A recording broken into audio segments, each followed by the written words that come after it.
Olá, povo do segundo ano! Como estamos? O povo do segundo ano é massa. O povo do segundo ano é É tudo massa. Jesus é lasanha, massa. pizza ou... Oi? Se é massa, é lasanha, é pizza ou é... Não, é tudo massa. Olha. Jesus é massa. Tudo é muito massa. Bom, gente, vamos aqui. Já estamos nos aproximando, né? Entramos no mês de junho. Então, o mês junino, o mês do São João, o mês do recesso, o mês do descanso, para vocês voltarem cheios de energia em julho. E aí a gente vai fechar Lendas Brasileiras. Faltou apenas um slide. Na semana passada a gente ficou sem Ronald aqui, mas foi porque Ronald teve uma queda. Lembra que foi semana Mas passada, foi luz, voltou luz. Faltou Muita luz. luz, muita luz, muita luz. Lendas, Mas aí, mas eu voltei no finalzinho. isso, ele voltou. Quando ele voltou, a gente já estava adiantado, mas ele participou do final. E hoje diz que a luz do Rio Vermelho, ele foi pessoalmente na Coelba e disse: Coelba, eu preciso gravar aula para o segundo ano. Foi ou não foi, meu professor? Olha quem está lá atrás se lambendo toda. É engraçado. Essa gata só fica aí quando eu estou gravando. É porque ela gosta de me ver. Gata é Chica. Chica. E Chiquinho tá onde, hein? Chiquinho tá ali meio agoniado com uma vizinha nova que chegou aqui. Ele tá todo cheio de presepada. Ah, chegou uma gata no prédio, foi? Chegou uma gata aí no prédio, uma gata nova. Ele tá todo nhau-nhau. Tá vendo? Os gatos são muito inteligentes. Eu acho. Eu conheço. Ó, meu gato é mais inteligente do que muita gente que eu conheço. Ave Maria, vamos lá. Lendas afro-brasileiras, já vai começar. Gente, eu sou mais inteligente do que boa parte das pessoas que ele conhece. Por isso, lendas afro-brasileiras. Você não se meta nesse meio, não, que ele não lhe pertence. Deixa de bobagem. Pois é, vamos lá. Então, gente, como o nome já está dizendo, né? São lendas que têm uma motivação a partir da cultura africana, e muitas têm, né? E aí eles dão alguns exemplos, obviamente, viu, galera? É muito importante a gente dizer para vocês, muito mesmo. Quando a gente fala que é muito importante, é porque é. E é muito raro uma questão de Enem exigir um conhecimento específico sobre uma lenda. O que ele vai colocar é a lenda, o fragmento dela, para que a partir daí você faça uma leitura e uma interpretação e atenda ao comando do item. Você encontre o gabarito, você encontre a alternativa verdadeira e você seja capaz de colocar falso nos distratores, tá? Então, assim, eu vou ler, porque eu preciso conhecer a lenda do sapo e a cobra, eu preciso ler a lenda dos tambores africanos, eu preciso conhecer a lenda da galinha da Angola, eu preciso ler a lenda do Ubuntu, e eu preciso... É lógico que se isso te interessa, eu adoro histórias, tá? Sejam elas lendas, mitos, pode ser histórias folclóricas, eu gosto muito, tá?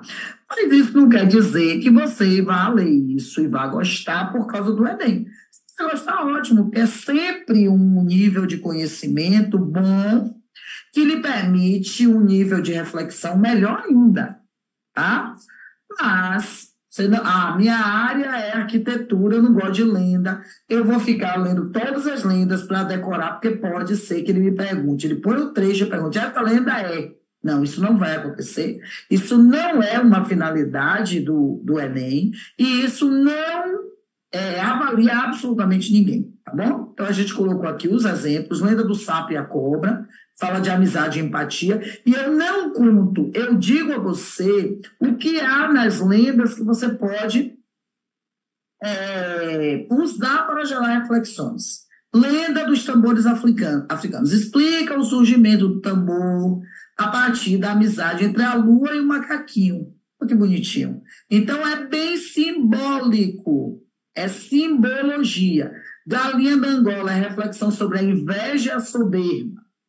Lenda do Umbutu significa sou quem sou porque somos todos nós. Trabalha elementos como cooperação, igualdade e respeito. E o Negrinho do Pastoreio talvez seja, Ronald, a mais conhecida, porque habita muitos livros didáticos, que é uma lenda que tem um viés religioso também, porque é a conexão de um menino escravizado, né? Ele era escravizado com a Virgem Maria e essa conexão, a proteção que ela dá a ele. Então, assim, essas lendas deixam um viés reflexivo para quem está aberto à reflexão.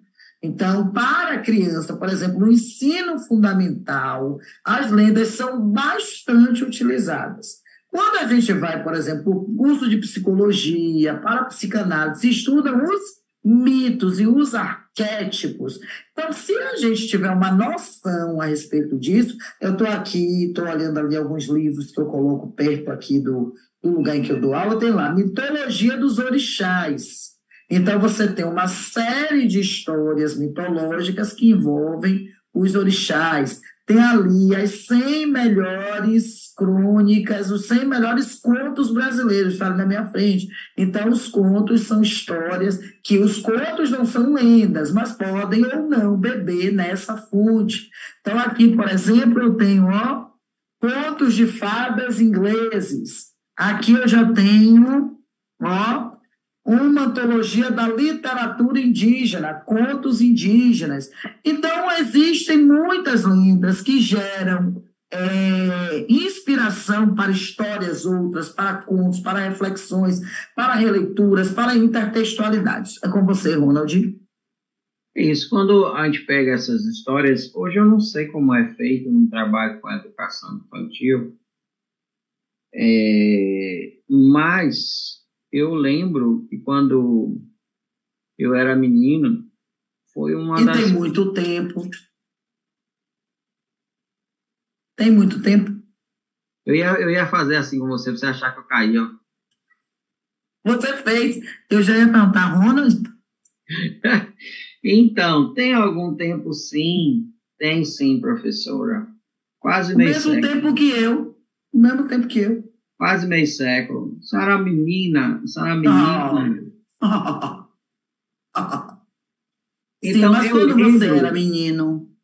Quando eu era menino, lá em Barbacena, eu lembro que, assim, uma das primeiras coisas que eu li era justamente uma coleçãozinha que falava, né, do Negrinho do Pastoreio, né, da Galinha de Angola. Então, assim, eram historinhas pequenininhas que tinham geralmente um desenho, certo? E aí estava ali, era a coleção Primeiras Palavras, olha aí.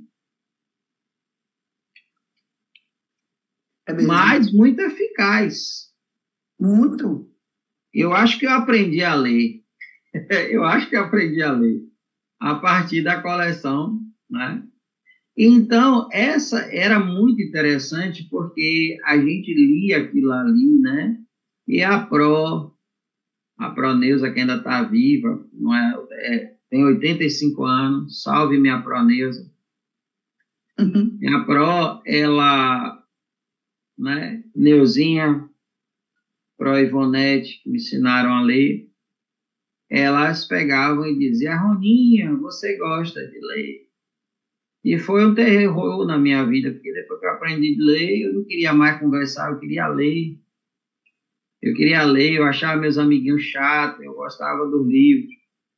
Então, minha madrinha dizia, Jerusa, leva esse menino no psicólogo. Minha mãe sabia nem que era psicólogo.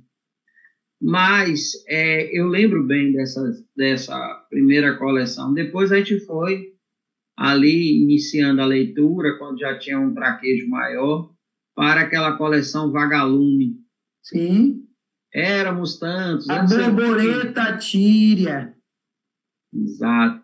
Então, assim, era a alfabetização, pelo menos a minha alfabetização, foi muito baseado nesses contos, nessas lendas. E isso era complementar, né? Tinha um lado que complementava isso, que era a Semana do Folclore. Você teve Semana do Folclore em sua escolinha, professora Paula? Várias vezes, várias vezes. Então, a gente ficava vendo aquelas coisas, aí a professora dizia, que personagem é aquele ali? Não, dou um ponto para quem achar a historinha ali no livro. Aí, pá, eu ia lá, pegava, ganhava um presentinho, e aí tinha aquela competição legal, a gente se fantasiava dos personagens. Era muito interessante, porque fazia parte, né, eu estou falando da minha época, eu não posso falar agora, porque, como eu disse, eu não trabalho com a educação infantil, mas eu acho, né, e aí não é saudosismo, eu posso falar a partir da minha experiência. Então, eu fui alfabetizado com esses contos, com essas lendas. Então, isso foi muito bom para mim, porque quando você fala aí, Paulinho, isso me traz uma memória afetiva, né? Eu vi essa imagem que você escolheu do Neguinho do Pastoreio, muito parecida. Eu lembrei agora daquela imagem, né, do menino no campo, correndo, maltratado, aí Nossa Senhora vinha e tal.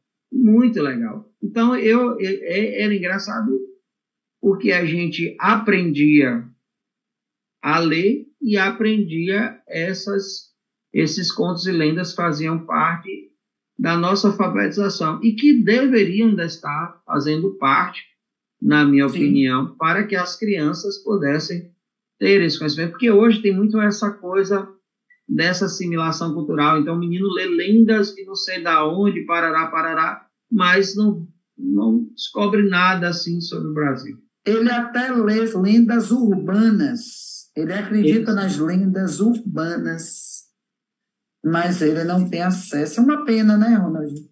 É triste porque, assim, eu não falo de forma saudosista, mas eu falo de maneira, acho que isso trouxe para mim uma curiosidade para ler outras coisas. Não me limitou às lendas brasileiras, afro-brasileiras, mas me deu o conhecimento delas e, a partir delas, há outras. E não me limitou, porque eu vejo muito essa coisa limítrofe, né? O menino vê muito essa coisa, não vê do Brasil e não interessa, porque a grama não conheço e não quero conhecer. É terrível isso. Porque é limitante mesmo. Aí a gente puxa, já que a gente está falando disso, das lendas, né, a gente vai para outro campo, e de certa forma dialoga muito com isso, né? De onde vêm as lendas, vêm muitos ritmos populares, né? Então, a nossa música está repleta de ritmos que nasceram absolutamente de forma espontânea e que hoje, inclusive, são palco de estudos por parte da academia. Então, chorinho é estudado na academia, assim como samba é estudado na academia. Então, coisas que nasceram de uma forma muito natural. O samba de roda é patrimônio da humanidade, o frevo, e assim a gente foi indo e misturando. Então, os próximos capítulos são dedicados, gente, a uma parte que a prova do Enem adora e que mexe muito com quem nós somos, porque nós somos musicais por natureza. Nós somos produto do encontro de duas etnias extremamente musicais. Eu vou falar etnia de forma geral, porque dentro de cada etnia tem tanta etnia, mas eu vou generalizar, certo? E ao longo da aula a gente vai falando, por exemplo, aqui o afoxé, né? Talvez o menos musical da nossa composição seja o português. O português trouxe sua contribuição, sim, trouxe o fado, por exemplo, trouxe muito das muitas festas, muitas comemorações da Europa, que aqui se adaptaram. Uma está se aproximando agora, que é a festa junina, né? Que tem um nascedouro em uma questão europeia, que foi se adaptando, e hoje o São João está, eu acho que até muito manipulado pela indústria cultural, né? Com uma visão, eu acho interessante, porque a coisa mais genuína para mim do São João, a festa, não a festa religiosa, a coisa mais genuína é a novena. Minha mãe fazia muito, o São João ia de casa em casa, o Santo Antônio ia de casa em casa, Mas uma coisa que é muito genuína na festa é a quadrilha, e em alguns lugares é o que menos força tem, porque recebe muito turista, o turista não quer a quadrilha. O turista quer Ivete Sangalo, o turista quer, bom, atrações que nem com a festa junina se relacionam. Então, a gente vai falar disso daqui a pouco também. A gente está começando do afoxé, que tem uma origem urubá, né? E que na Bahia se desenvolveu muito. O significado é de que a fala que faz. Um dos afoxés mais famosos que a gente tem é o afoxé Filhos de Gandhi, que também, ao longo do tempo, perdeu muito da sua essência. Hoje, uma boa parte, inclusive do afoxé Filhos de Gandhi, que sai do carnaval, é constituída por uma massa que quer trocar colar por beijo, que não sabe nem necessariamente qual é a visão cultural do afoxé e por que o afoxé é chamado Filhos de Gandhi, né? Os filhos é quem decide quem foi Gandhi, qual foi a defesa de Gandhi, né? Um Gandhi que é uma grande figura indiana, e é reconhecido como uma variação do maracatu. Maracatu também é um estilo bem interessante, muito comum no Nordeste, muito executado, inclusive em Pernambuco, tem maracatu em Alagoas, tem aqui em Sergipe, nosso parente próximo, né? E que é um ritmo e um gênero que tem uma identificação muito grande com o candomblé. Inclusive, há um instrumento musical que é típico do afoxé, que é o atabaque, e que não por coincidência é também um instrumento musical dos rituais do candomblé, das cerimônias do candomblé, e que traz o toque dos orixás, a cantiga de cada orixá. Então, aí os instrumentos, inclusive o afoxé é um instrumento, aí tem o atabaque, que a base está ali ao lado direito, você tem, vou fazer uma coisa bem grosseira aqui, mas é só para vocês identificarem, o que parece com um tambor, tá? Que não é tambor, pelo amor de Deus, mas é o mais próximo que vocês têm de generalização. E a gente tem o agogô e o xequerê. O som é muito bom, não se resume a essa ideia do bloco de carnaval Filhos de Gandhi, que é ajaiô, ajaiô, isso ficou com uma mística, Ronald, que, de certa forma, contribui com uma... Olha, teve uma afoxé de pano de fundo, viu? E a gente tem um grande produtor de afoxé, ou o que foi, porque agora ele está produzindo pouco, só está mais em show, que é o Alceu Valença. Mas o Djavan diz, pai e mãe, ouro de mina, Bem parecido, coração. uma linha bem parecida, ó.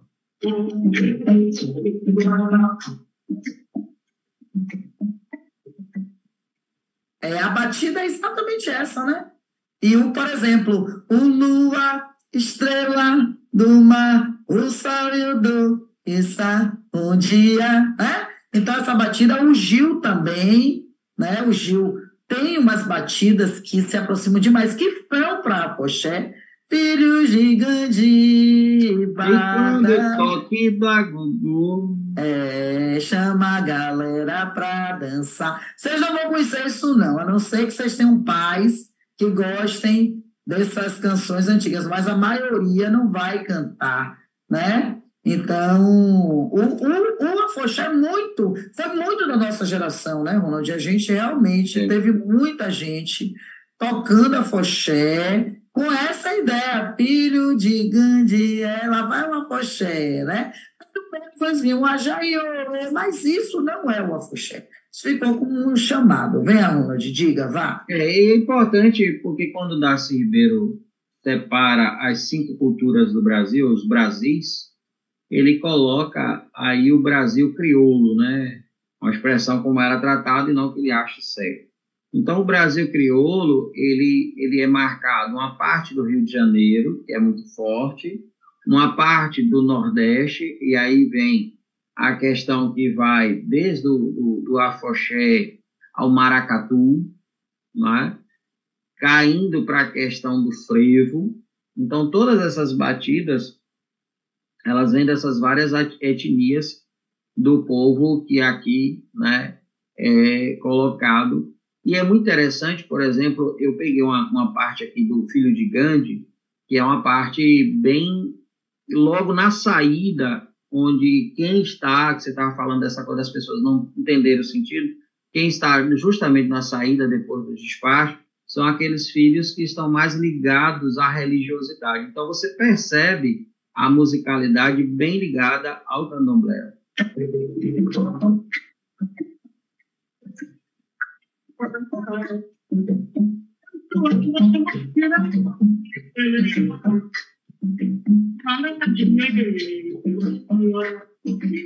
Olha a batida.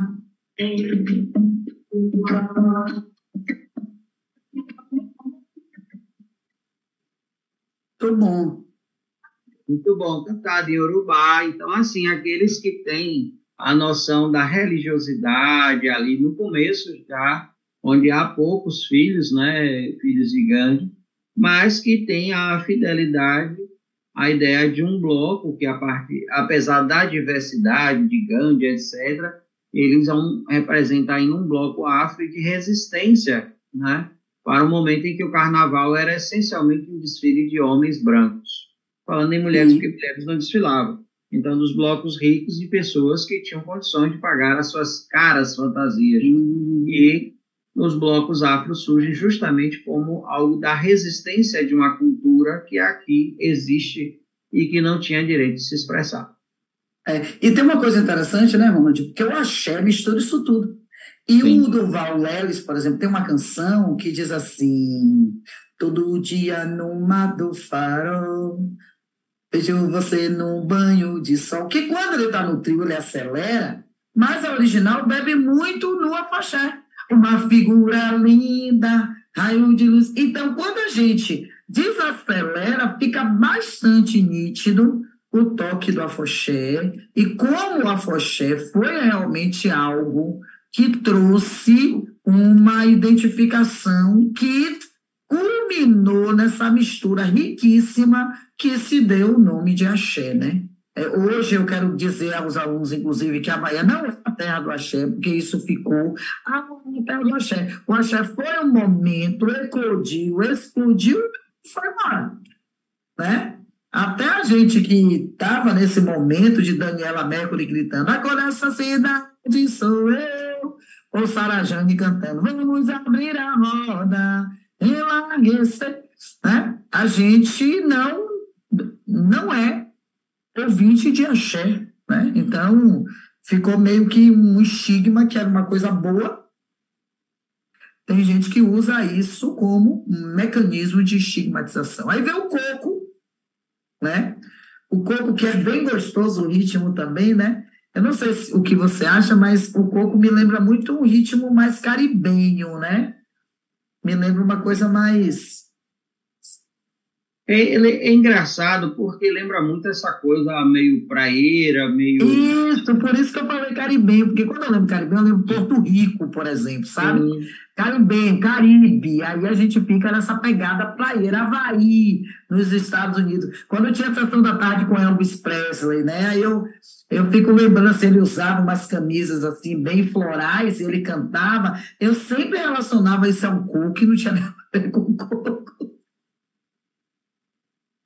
Mas tá aqui, galera, ó, mistura de festejos indígenas e africanos, tá? Falar de música, ó, o curso de cultura brasileira é um curso de 2 anos, tá? Então, esses ritmos são estudados, às vezes, por 2 meses, cada um, viu?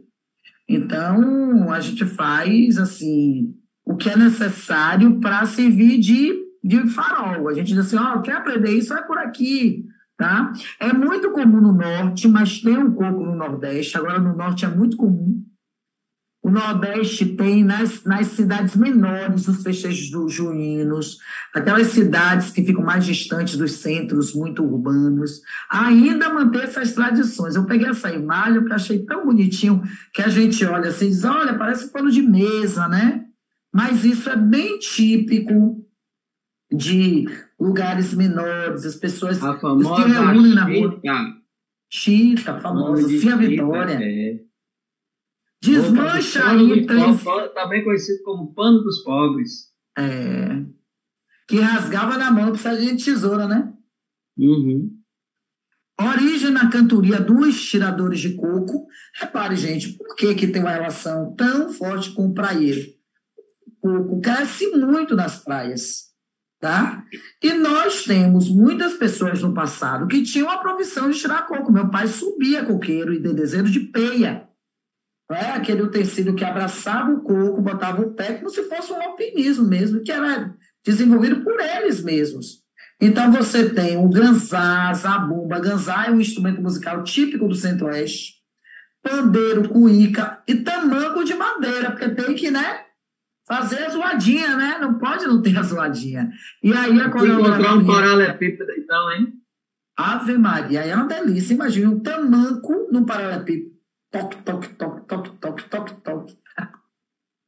A coreografia com filas ou rodas, tá certo? É harmonizado, tem palmas, tem sapateado e passo de umbigada. Vocês sabem o que é umbigada, né, professor Ronaldo? Você sabe o que é umbigada, professor? Sei. A gente dá um pulinho, estica um pouco a barriga para frente e encosta umbigo. Umbigal no outro umbigal. Então, dá uma umbigada. Isso é um movimento rápido, né? Não pode ter uma duração, até porque as aderências corporais são de instante, não tem duração nisso, e tem que ter o saltinho, pá e separa. Hoje, a gente não tem nenhum medo de dizer que o coco ficou restrito a poucas regiões. Ou então a apresentações específicas. Vai ter apresentação de coco. E assim é interessante, porque você, às vezes, chega numa sala e encontra as pessoas dançando forró. Os meninos botam o som e dançam forró. Você pode chegar e encontrar os meninos dançando pagode. Você pode chegar e encontrar um menino com um fone lá fazendo o gesto de um rock. Mas eu desafio vocês a entrarem numa sala e encontrarem uma pessoa dançando coco. Então termina caindo naquela história de falta uma conexão para manter algumas culturas vivas. Não é que nunca existiu, é que deixou de ser executada. E tudo aquilo que você deixa de usar cai em desuso. E o próximo passo do desuso é o esquecimento. É uma pena, né? Porque a gente tem variação aí de dança para dar, vender e emprestar, né? Aí vem o jongo é o ancestral do samba, viu, professor Ronaldo? O jongo é jogado, inclusive. Não se dança jongo, se joga jongo. E algumas regiões do interior do Rio de Janeiro e de Minas ainda mantêm o jongo como uma tradição. O lundu vem depois do jongo. Aí, quando chegar em lundu, o senhor deita e rola, porque o senhor adora o lundu, tá? Então, o jongo é também conhecido como caxambu e corimá. Tem até uma música que diz, olha a dança do caxambu, né? Então, é uma dança de origem africana que era muito feita pelos escravizados, inclusive às escondidas, e é quem influencia a criação do samba no Brasil. Porque, olha aí essa imagem à sua direita, lá no fundo você tem os tambores. Então, é esse movimento de percussão que vai fazer, inclusive, o samba de roda e o samba aí se variando até chegar nas matrizes. No Rio de Janeiro, o IFAM traz mais de 20 matrizes de samba. O samba partido alto, pagode, samba-canção, gafieira, samba-enredo, sabe? É uma atrás da outra, e sambas que a gente nem tem o hábito de falar ou de ver sendo executado. E aí, como é o jongo, é uma grande roda, e o pá fica no meio. Não são, interessante isso, viu, Ronald? Não são movimentos sincronizados, são desencontrados, sabe? Como se fosse algo assim, bem espontâneo, um vai, pula, e o toque do tambor. Então, o pá dança no centro, ao som de palmas, obviamente dos tambores e do canto, e essa foi uma manifestação trazida que veio, sofreu variação no Brasil e que tem uma conexão muito forte com a ancestralidade. Era muito uma forma de muitos escravizados se conectarem às suas terras natais. Aí você tem o urucungo como um instrumento musical, viola, pandeiro e tambores. Observe como é a matriz bem clara do samba, do chorinho, né? Você aí não tem ainda determinados instrumentos que virão com a família real só em 1808 na bagagem. Então, o Brasil só recebeu piano com a família real, clarinete, flauta transversal, aqui tinha muito, flauta doce, mas a transversal vem com eles, bandolim, então uma série de instrumentos vão chegar, e aí você vai ter o desenvolvimento de novos gêneros. Diga aí, Ronald. Não, estava falando desses movimentos encontrados. Eu lembrei bastante do Ileaí, na hora que está desfilando, muitas, como aqui a gente gosta de chamar, filhas de santo, né? Lá no orixá, elas terminam dançando ali os orixás de cabeça. Então, se você reparar, parece que está todo mundo dançando igual, mas cada uma fazendo um tipo de coreografia diferente ali no meio. E é muito interessante, porque a gente se empolga muito com o ritmo e não presta atenção nas danças. Aí você foca olhar em uma, mas quando você percebe o todo, você vai ver que cada uma está fazendo uma coreografia diferente, algumas até a mesma coreografia, mas não são todos fazendo a mesma. Sim, e que isso na matriz africana é interessantíssimo. Mesmo cada um fazendo a sua, há uma harmonia no todo, né? Você sente... Por exemplo, na dança dos orixás, cada orixá tem uma energia bem diferente. Você nunca vai ver, vai sentir a energia de um orixá como Yansan igual a uma energia de Oxum. Você nunca vai achar que a energia de, por exemplo, Ogum é uma energia de Omolu. Né? Então, um está tranquilão, o outro está na guerra. Exato. Cada um tem sua representação, que tem a ver, por exemplo, com a energia, por exemplo, dos deuses gregos. Então, qual é a energia de Hades, qual é a energia de Poseidon, qual é a energia de Afrodite, entendeu? Qual é a energia de Dionísio? São energias bem diferentes, né? E eu até não vejo equivalência. Quando você vai trabalhando, estudando, e você olha, por exemplo, Baco e Dionísio, eu sinto energias diferentes. Entendeu? Netuno e Poseidon, eu sinto energias diferentes. Afrodite e Vênus, eu sinto energias diferentes. É uma equivalência, mas com um grau de incompatibilidade bem grande. Você vai estudar Netuno está lá no fundo do mar, andando de um lado para o outro. Poseidon aqui, Poseidon bem, Poseidon mostra sua arrogância, Poseidon... Né? E fazer dessa equivalência algo igual é realmente complexo. Agora, tem um efeito histórico nisso tudo. Aí vem, por favor, eu estou te entregando, professor Ronaldo, com um laço enorme, um papel de presente, o lundu. O lundu é uma forma de dançar que vai trazer uma herança cultural dos povos, uma mistura dos povos advindos do continente africano, com toda a sua musicalidade, batida, e uma dança que foi tida como uma dança muito sensual, né? E essa dança foi proibida no Brasil, né? No período aí dos saraus, etc. E quem vai resgatar o lundu é a maestrina Chiquinha Gonzaga, que vai compor aí a sua nova música clássica brasileira, que eu costumo dizer isso, apesar de alguns dizerem que não, que é o chorinho. Então, a maestrina Chiquinha Gonzaga vai pegar do lundu e compor as suas grandes obras. Eu sempre, Paulinha, gosto de ficar me perturbando, porque eu adoro colocar uma coisa sempre de Chiquinha Gonzaga, inspirada aí no lundu, né? Porque realmente é algo fantástico. Para executar.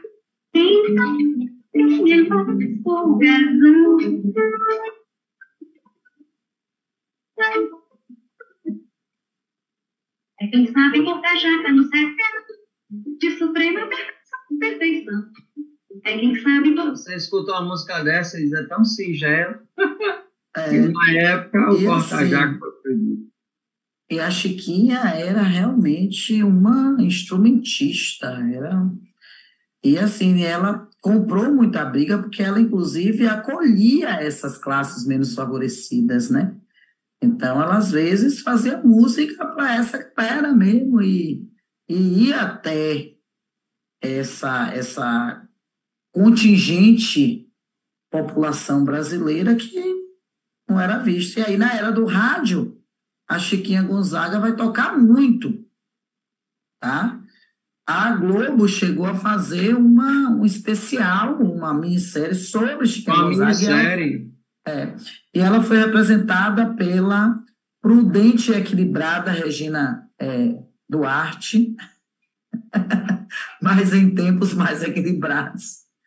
Enfim, e aí ela fez sucesso a minissérie, né? Muita gente nem É conhecia. interessante essa vida de ator, né? Como atuar é mágico, né? Porque a mágico, pessoa pode interpretar uma persona totalmente diferente do ser do Exato. artista. E do ponto de vista, inclusive do ponto de vista ideológico, né? Exato. É muito rico essa coisa de atuação. É por isso que os gregos, né, usavam as máscaras, as personas para interpretar vários. Exato. É porque, no fundo, e você é quem mais de vez em quando me ensina isso, a vida é o maior palco que existe, né?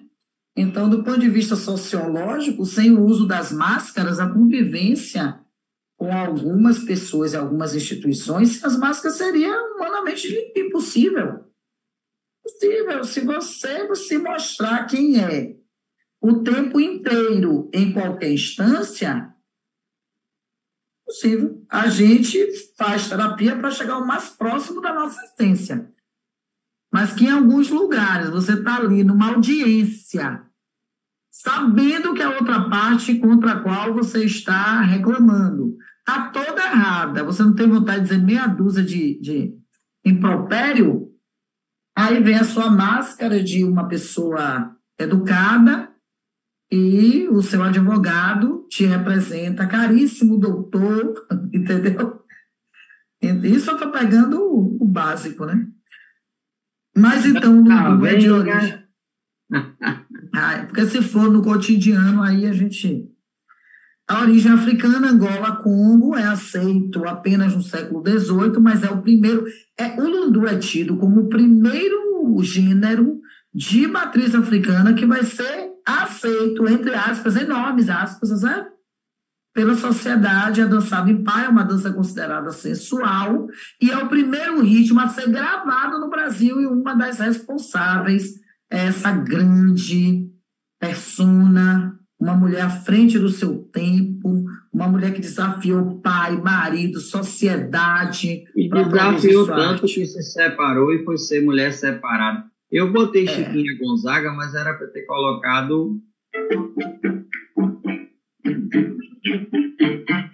Mas não muda muito, não. Você vê que é tão interessante que até o lundu gravado hoje é já com os instrumentos que a Chiquinha colocou para as músicas do lundu. Sim, sim. Existe o lundu antes da Chiquinha e depois da Chiquinha. A CDC, que não é Cristo. Mas, assim, realmente ela traz um abre-alas aí, e aí, óbvio, no processo. Aqui é diacronia, tá, gente? O que vai surgindo? Tá? Então, você tem um passo a passo, você percebe que se você começar a assistir filme de época com base cultural, com base na história, o primeiro instrumento musical que vai aparecer nas rodas de pessoas escravizadas é o atabaque. Né? É a percussão mesmo. É o som do tribal africano mesmo. É o som ritualístico. Você assiste, por exemplo, Pantera Negra, você vai ver lá. Né? O som do tribal. E aí a gente vai acoplando, aí vem os instrumentos de corda, a viola, né? Os instrumentos de chocalho. E assim a gente caminha. E aí... Só um tentinho de chorinho, rapidinho. Vá.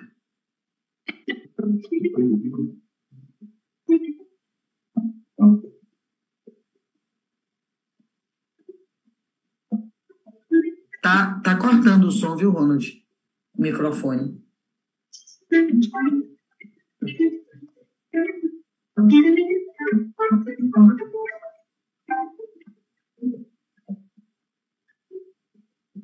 E tem o chorinho contemporâneo, que já chega bem perto, porque ele é muito acelerado. Você vê que o ritmo, né? Porque para que esses instrumentos de corda deem conta, né, de uma sonoridade, de uma batida que já é acelerada, ele tem que ser, né? Então, o cavaquinho, o bandolim, o violão, né? E aí o violão de 7 cordas, que é o violão, né, que dizem que é o violão brasileiro, que é próprio para isso. E com toda essa batida, sem esquecer que todo bom chorinho precisa do quê? De uma coisa que você sabe tocar muito bem, que é o pandeiro, né, Paulo? E é um pandeiro com rotação. Uhum. Que parece um chocalho e que não é chocalho, é a rotação do pandeiro. Então, o cara do chorinho que toca o pandeiro, ele gira. Tic, tic, tic, tic. Aí a percussão com o chocalho ao mesmo tempo. É um negócio lindo demais, gente. Né? Eu acho até que a meninada termina não gostando porque não experimenta ouvir. Né? Porque no dia que você experimenta e tem acesso ao som, é muito difícil que você não goste.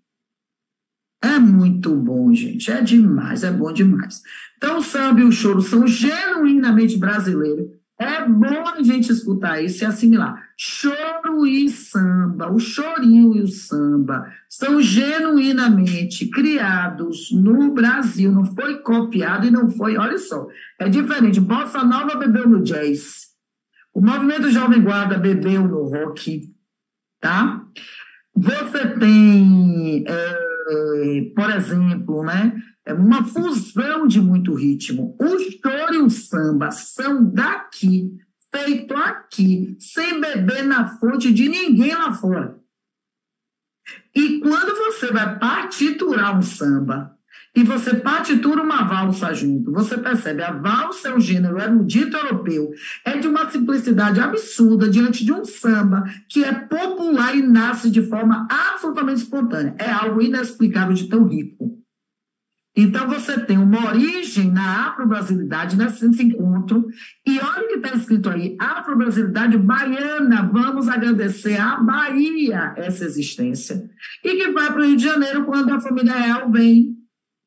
E são 15 mil pessoas na família real, e você vai ter muitos escravizados se deslocando, os que já existiam no Rio de Janeiro, por causa do ciclo do café de São Paulo ali pertinho, não é? E você tem também ali o Rio de Janeiro com uma aristocracia, entre aspas, né? Porque segundo Florestan Fernandes, o Brasil não teve aristocracia, mas tem gente que se auto-intitula aristocrata no Brasil, né? Porque falta aquela pitadinha de intelecto para ser aristocrata, né?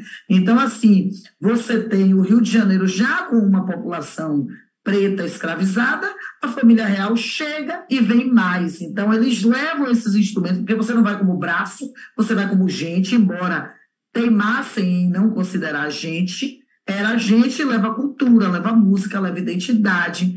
E aí, no Rio de Janeiro, vai uma baiana que saiu daqui, migrou para lá, tia Ciata, nasceu aqui, em Santo Amaro, e no seu terreiro, antigamente a gente tinha muito essa palavra, né, Ronald? Terreiro era o quintal da casa, minha mãe dizia muito, vai varrer o terreiro, menina, e era grandão, aquela parte em terra, né, que a gente tinha, e a gente varria todo dia, porque minha mãe queria o terreiro limpo.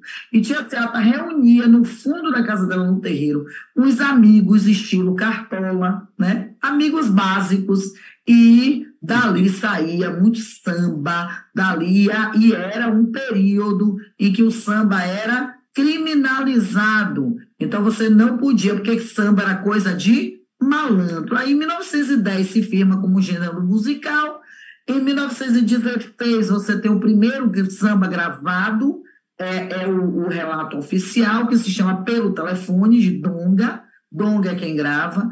Na década de 30, Getúlio Vargas reúne a galera e diz: ok, vamos liberar o samba, mas vamos fazer uma coisa. Faça um samba falando de Brasil, aí vão surgir grandes ícones. Isso aqui, é um pouquinho de Brasil, iaia, Brasil, meu Brasil brasileiro.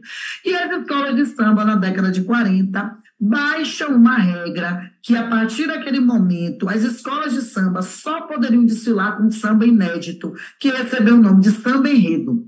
Até então, Ronald, as escolas de samba, que eram agremiações formadas nas comunidades carentes, inclusive na época chamadas favelas, hoje comunidades, elas desfilavam com qualquer música.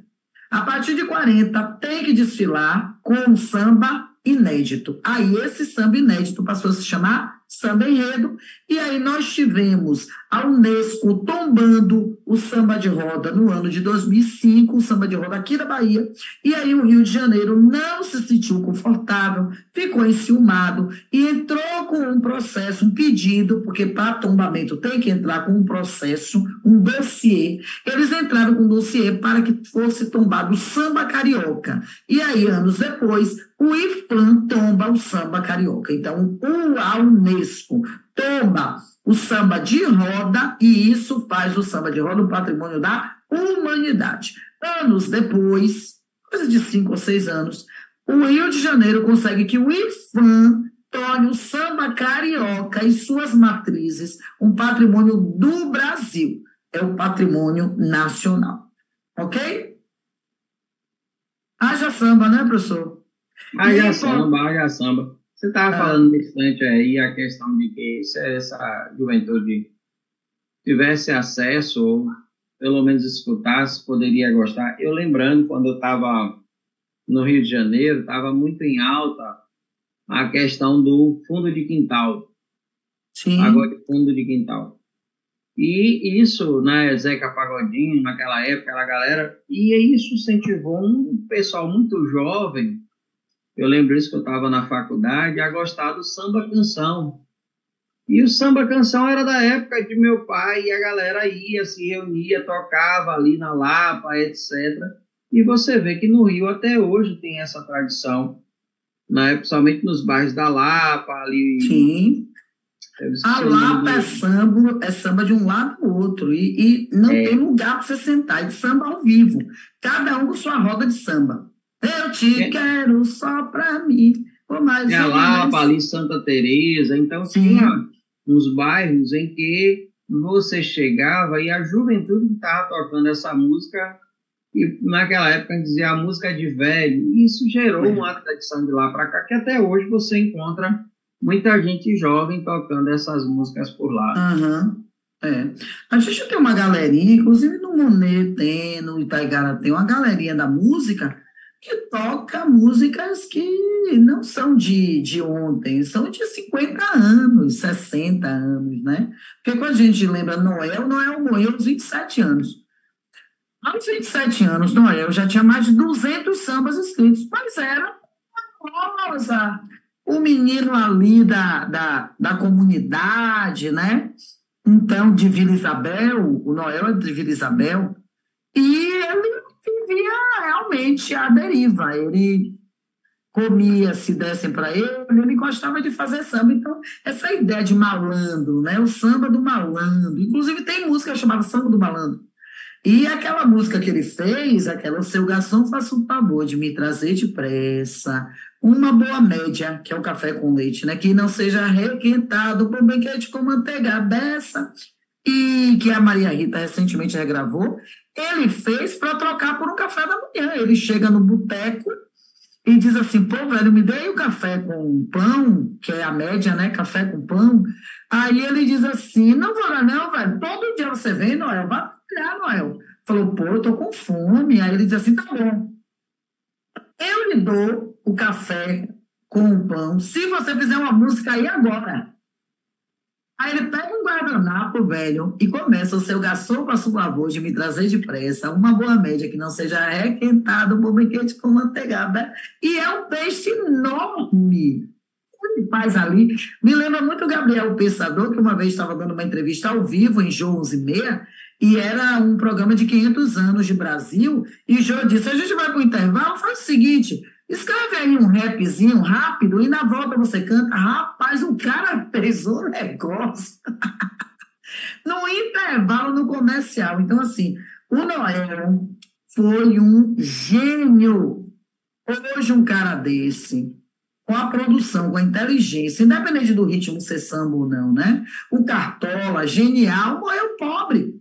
Essa galera morreu pobre.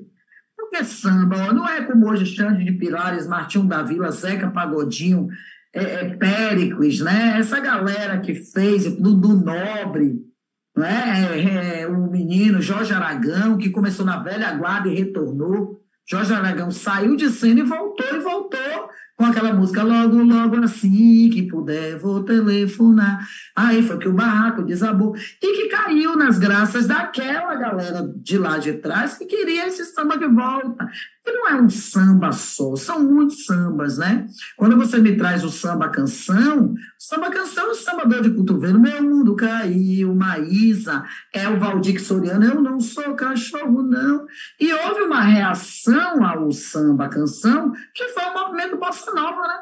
A galera da Zona Sul, a galera de Copacabana, a galera de Ipanema, a galera daquela zona toda praieira ali, né? Que vai dizer o seguinte, olha, a gente não é representado, vamos fazer uma coisa nossa.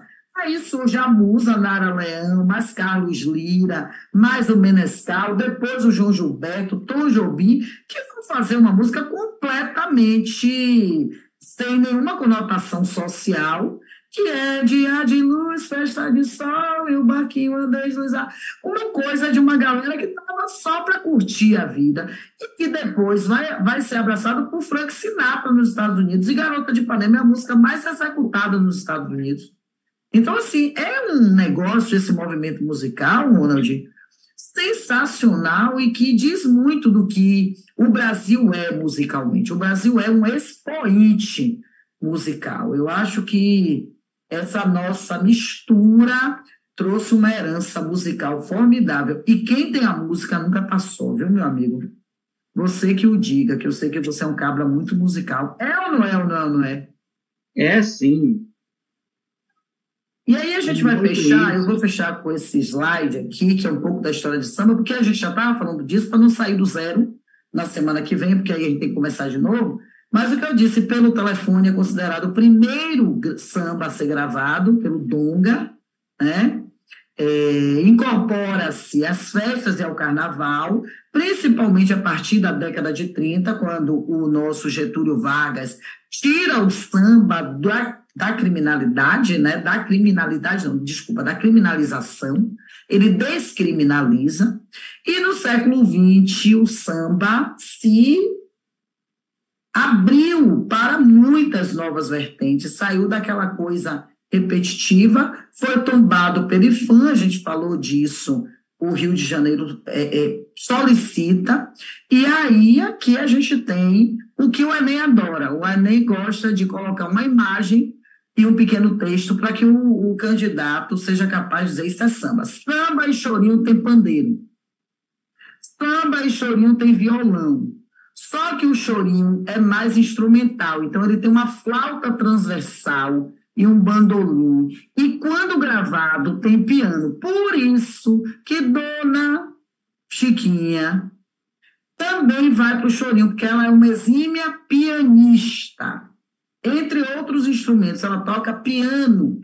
Então, quando o Pixinguinha, que é o mais famoso chorão da história, nasceu, quando ele nasceu, Chiquinha já tinha 50 anos, isso quer dizer que a grande precursora do chorinho não é Pixinguinha, é Chiquinha, mas ela é mulher. Então ele fica, e um dos mais famosos chorinhos é Carinhoso. Tananana, tananana. E a primeira gravação de Carinhoso é com o piano dando uma entrada, tá? E Pixinguinha, e aí entram outros componentes musicais, mas a flauta transversal é algo que o chorinho tem. Diga aí, Ronald, mande.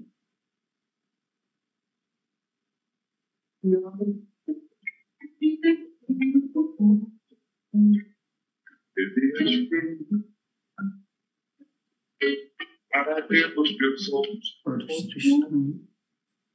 Novamente chorarei. Esqueça somos os meus Do som, enfim. filhos. Cartola. Já vi Volto ao jardim, na esperança de ver. chorar. Muito bom. Hoje sei que não quero. O Brasil perdeu uma voz maravilhosa, né? Emília Santiago. Sim, sim. E tem uma regravação de Cazuza, que é uma brincadeira, viu? Aí, Tia Ciata vai ficar para a semana que vem, tá? Essa afro-brasileira raçuda que levou muito esse piano nas costas, viu? Quem é sambista, por exemplo, outro dia eu vi Benito de Paula falando de Tia Ciata, com um reconhecimento, sabe? E Benito já foi muito criticado, porque Benito introduz o piano no samba. Inclusive, o Paulinho da Viola chega a fazer uma música sobre isso, né? Que eu acho que a música é argumento. Que ele diz, eu aceito o seu argumento, mas não mude o samba assim tanto, não. E assim, o Benito, e eu estou falando com alguém que é fã de Benito de Paula, e o cara sabe levar um samba, né? Mas chegou. E o mais interessante, né, que o Benito de Paula, ele conduz com o piano um samba canção de uma melodia e sem perder essa coisa das referências, nessa mesmo que você cantou. Ele trata a questão do carnaval como um lugar em que o samba encontra um espaço maravilhoso. E aí a gente está falando do samba da Garoa e o samba da Gamboa, né? Rio e São Paulo, né? Exato. Fantástico.